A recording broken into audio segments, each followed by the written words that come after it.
адам бірден сіз ол түсінікке қазір келдіңіз. Бір жолдар өткөріп. Өрік жеміс беру үшін бірінші гүлдеу керек қой. Ол гүлдемей жеміс бере алмайды ғой. Мүмкін сондай түсінікке келу үшін сізге сол жолда керек болған шығар. Сіздің қазіргі жауабыңызды қарап отырсам, кәдімгі Маслоудың несі сияқты ғой, пирамидасы сияқты ғой. Жоқ, сіздің жаңа келтірген мысалыңыз дұрыс емес. Сіздің айтқан мысалыңыз ол логикалық себеп салдар логикасы. А бұл жерде себеп салдар емес, бұл жерде екі түрлі жол. Біреу қысқа жол, біреу ұзын жол.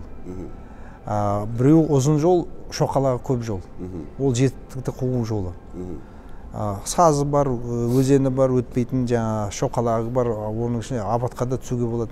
А біреу тіке жол, ол бақыт жолы. Бақыт жолы арқылы сен түбінде мына нәтижеге тез, жылдам, қауіпсіз түрде жете аласың. Екі жол. Бұл екі жол параллельді түрде сүреді. Оның ешқандай логикасы жоқ. Бірінен соң бірі де болатын нәрсе емес. Ол бірден сен тұрасың. Мына не бақыт жолын қуасың, не мына жолмен кетесің. Егер бақыт жолын қусам, мысалы айталық, сен көздеген мақсатың айталық жақсы үй салу өзіңе. Соған қаражат табу. Көп адам не істейді? Бірдеңе істей бастайды, бір бизнес.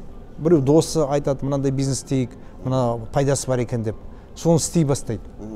А біреулер айтады, жоқ, мен өзімнің сүйетін жұмысымды ғана істеймін дейді. Сонда сыртынан қараса, мынау тез ақша табудың жолына тұрған адам тез үй салатын сияқты. А мынау ұзақ жол таңдаған сияқты. Бірақ түбінде мынау келетті кризиске ұрылады, сынады, қарыз алады мойнына, қарыздан құтыла алмайды, сосын оның арманы үй салу емес, қарыздан құтылу болады. А мына адам, кішігірім бастайды, mesela бәтеңке тігу. Бірақ сүйіктісі. Бірақ өзінің сүйетін нәрсесі. Күнде бақытты. Күнде бақытты. Бүгін бір бәтеңке сатты, ертең 10, сосын 100, сосын 1000, ол өйткені өз ісін сүйетін адамның тауарына сұраныс жоғары. Мынау бәсекелестік деген не, мысалы айтайын мен. Бәсекелестіктің несі ол бизнесмендердің арасындағы болып атқан қоғам алдында қай бизнесмен өзінің ісін көбірек жақсы көреді деген сайыс қой. Бәсеке деген сол. Бәсеке деген сол. Өйткені егер сіз өз ісіңізді жақсы көрсеңіз, сіз күнде 1 сағат болса да артық жұмсайсыз жұмысыңызға. Одан да көп. 100 килокалорий болса да көп энергия жұмсайсыз. 1 сағат болса да артық назарыңызды саласыз. Көбірек күш қуатыңызды саласыз. Және арзанырақ бағаға сатып, бірақ осы іспен айналыссам ба деген сол арзанырақ бағаға келісесіз.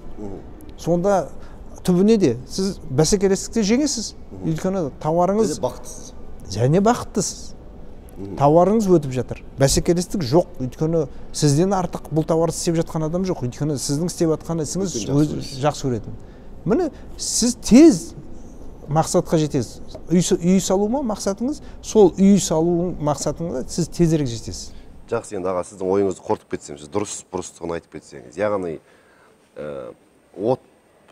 жұмыста және отбасында арасын баланс сақтап жүру үшін екеуін бөліп қарамай бірдей жақсы көру керек. Екінші, өмір бойы бақытты болғыңыз келетін болса, онда адам ақша үшін емес, яғни процесс үшін өзі жақсы көретін іспен айналысу керек. Сол кезде ғана бір шетінен ол адамда бақыт та болады, ол адамда жеңіс те болады, ол адамда семьясын жақсы көретін болса, бағана бөліп қарамай. Бақытты адамның бұл жерде мынандай ақиқат бар да,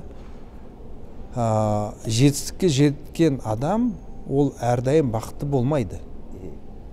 А бақытқа жеткен адам әрдайым жетістікке жеткен адам. Өйткені бақытқа жету үшін бірақ жол бар, адам өзінің сүйіктісімен айналысу керек. Ол автоматикалық түрде мен қанша бақытты адамдарды кездестірдім, біреуді мен неудачник деп айтқан емес қой.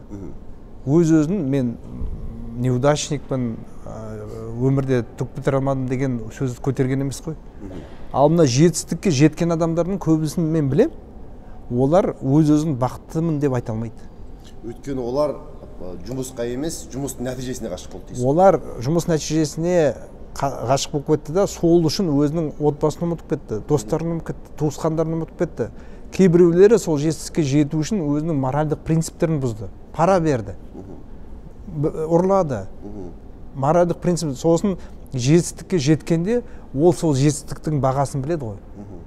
Сондықтан ол жетістік оған дәм бермейді. Өйткені бағасын біледі.